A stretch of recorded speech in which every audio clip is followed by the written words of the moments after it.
Voltei para mais um vídeo de Generation, dessa vez para falar dos episódios 4 e 5 que foram lançados essa semana, e diferente dos episódios 1, 2 e 3 que foram escritos pela Zelda e pelo Daniel Barnes, os episódios 4 e 5 não foram escritos pelo pai e pela filha. O episódio 4, Pussy Power, que faz referência às unhas do Chester, foi escrito pelo Char White, e o episódio 5, Gaze and Confused, foi escrito pela Lena Dunham. E só essa diferença de quem escreveu os episódios já traz uma mudança bem significativa tanto no tom quanto na temática deles. Então segura aí, vamos falar de cada um desses episódios. E aí, gente, eu sou o Pato, estou sempre fazendo vídeos sobre filmes, séries e animações com conteúdo LGBTQIA+.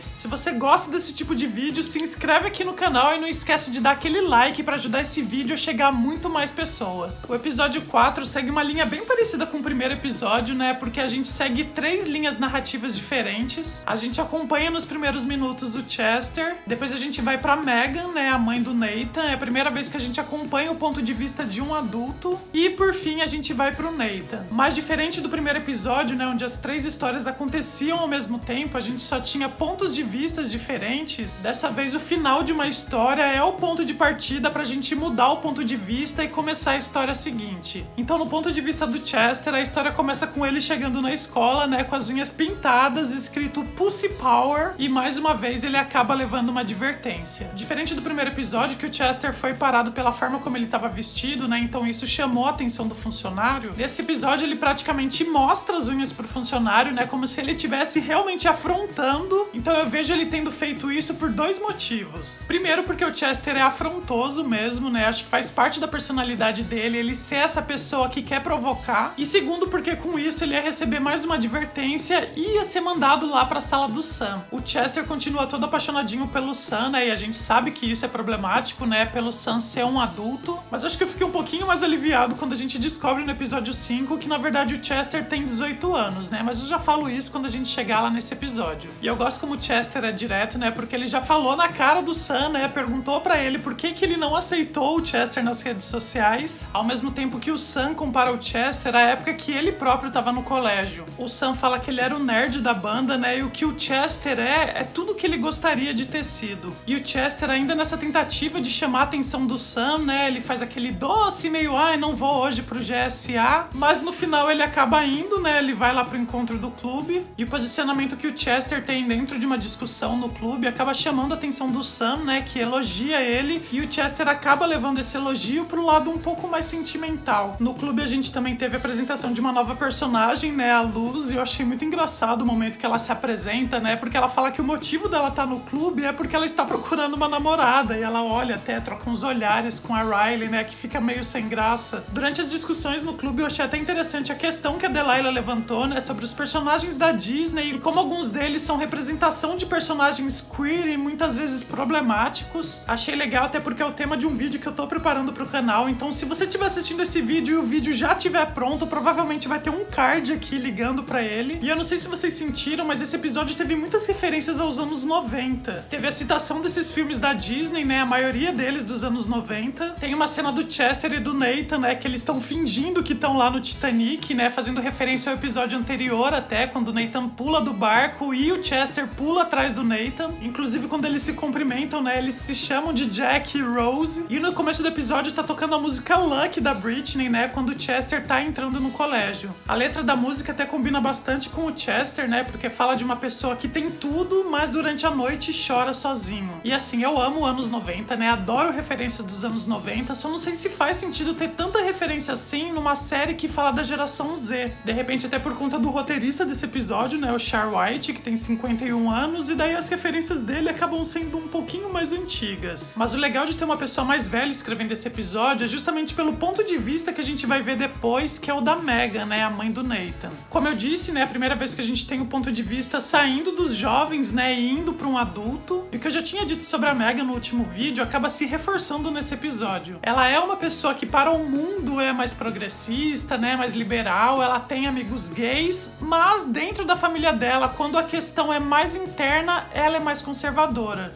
A Megan tem uma dificuldade para aceitar a sexualidade do Nathan, né? A gente vê a forma preconceituosa com que ela olha o Nathan e o Chester fazendo aquela cena do Titanic.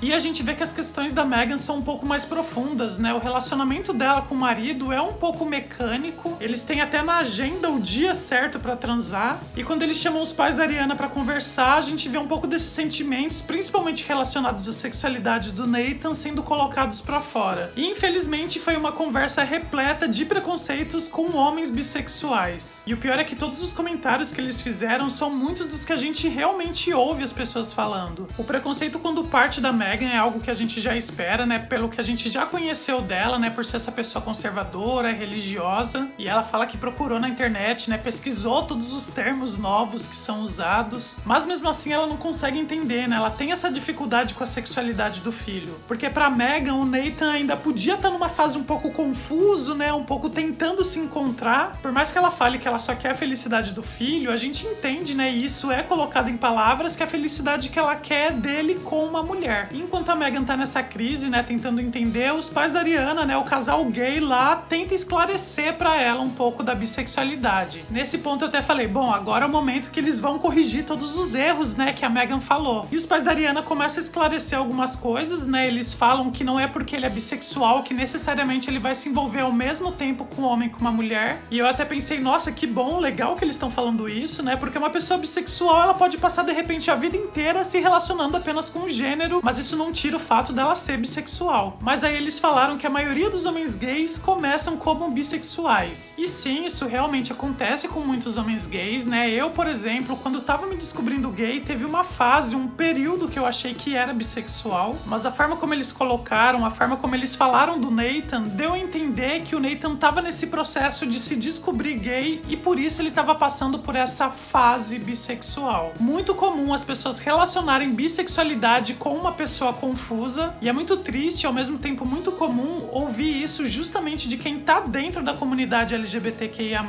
A gente sabe e é real que existe muito preconceito com pessoas bissexuais dentro e fora da comunidade. Pode ser uma questão geracional, né? Afinal de contas, eles são um pouco mais velhos, né? E vários dos termos usados dentro da comunidade são mais recentes, mas o termo bissexualidade não é tão recente assim, né? Na época que eles eram jovens, isso já existia. E em oposição a essa conversa problemática deles, eu gostei muito quando a gente foi pro ponto de vista do Nathan. O Nathan ouve toda essa conversa quando ele tá preparando bebida escondida pra levar pra Naomi e pra Ariana. E a Ariana, que até então a gente tinha visto nos outros episódios, ela vindo com comentários bem preconceituosos, dessa vez ela foi muito sensata e falou pro Nathan que não tem nada de errado com ele. Olha que virada nesse episódio, a Ariana ser a sensata e os pais dela serem os errados. Ela até fala que os pais do Nathan acham que ele é gay, mas ela não concorda com isso. E daí, como eu esperava, né, que aquele beijo do episódio anterior não ia ficar por aquilo mesmo, a Ariana dá mais um beijo no Nathan. Então a Naomi ficou meio brava com o Nathan tendo beijado a amiga dela. Acho que a questão da Naomi, ela tá se sentindo deixada de lado, né? Primeiro o namorado dela ficou com o irmão e agora a amiga ficando com o irmão, né? Mas mesmo assim eu acho muito legal a relação que ela tem com o Nathan. Achei muito fofa ela defendendo o Nathan pra mãe dela, né? Falando pra Megan que ela tinha que conversar com o filho. E nesse momento final do episódio, né? A cumplicidade dos dois quando eles estão desabafando, né? Quando eles estão conversando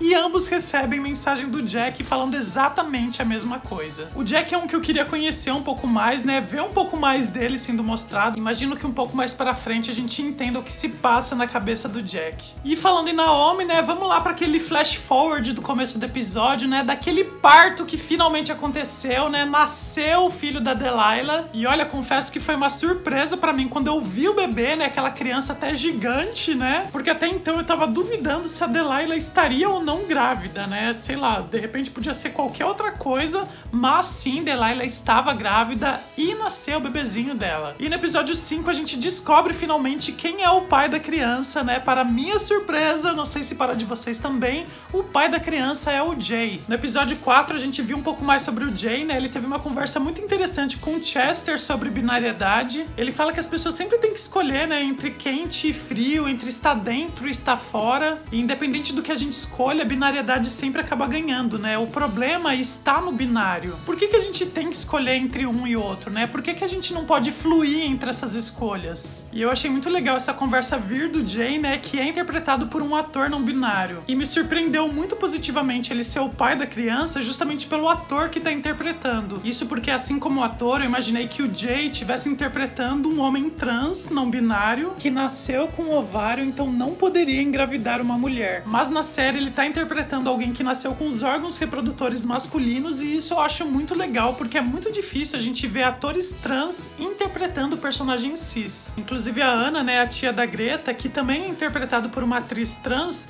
não me surpreenderia se ela também estivesse interpretando uma personagem cis. E olha, é algo que eu não ligaria se não fosse explorado, sabe? Porque ela é a tia da Greta e ponto. E já entrando no episódio 5, né, esse agora escrito pela Lena Dunham, né, a gente sente que é um episódio bem diferente do anterior. Esse episódio tem uma única linha narrativa, né, e segue o Chester, a Riley e a Greta, e ele é um pouco mais contemplativo, né, o ritmo dele é um pouco diferente, um pouco mais lento com relação aos outros. Mas não quer dizer que ele seja inferior aos outros episódios, muito pelo contrário, porque eu achei esse episódio, assim, muito bom. Nesse episódio a gente vê a relação do Chester com o aplicativo de pegação. Já no início ele conversa com um cara e logo em seguida eles estão se pegando. E até então eu não sabia qual era a idade do Chester, né? Pra mim ele era menor de idade, e tava muito errado ele estar nesse aplicativo. Mas quando ele tá conversando com a Riley, né? Quando ele tá mostrando o aplicativo pra ela, a gente descobre que ele tem 18. Ele até fala que mente a idade pra cima, né? Porque se ele colocasse 18, as pessoas iam achar que ele tem menos. Daí eu fiquei aliviado, né? Eu falei, tá, tudo bem, está permitido entrar aí no aplicativo, né? E o fato da gente saber que o Chester tem 18 anos dá até um pouco mais de alívio, né? Com relação ao sentimento que ele tem pelo Sam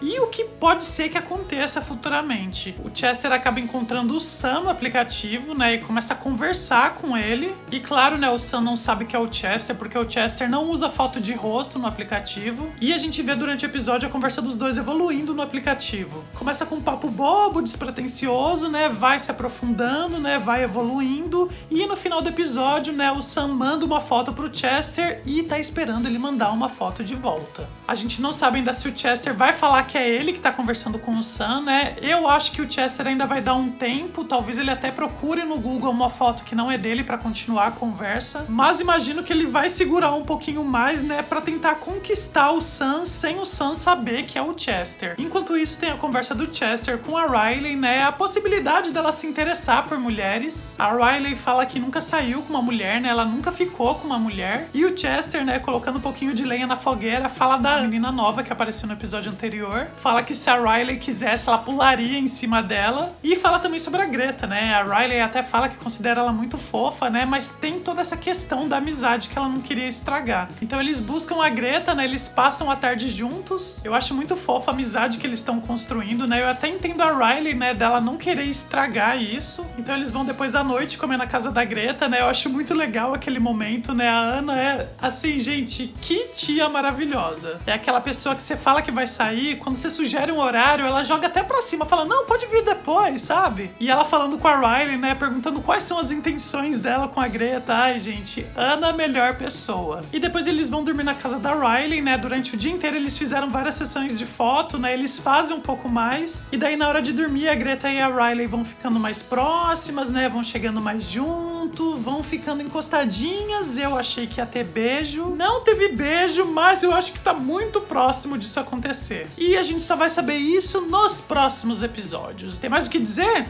Não tem mais o que dizer. Nos vemos então no próximo vídeo. Beijo do Pato e tchau.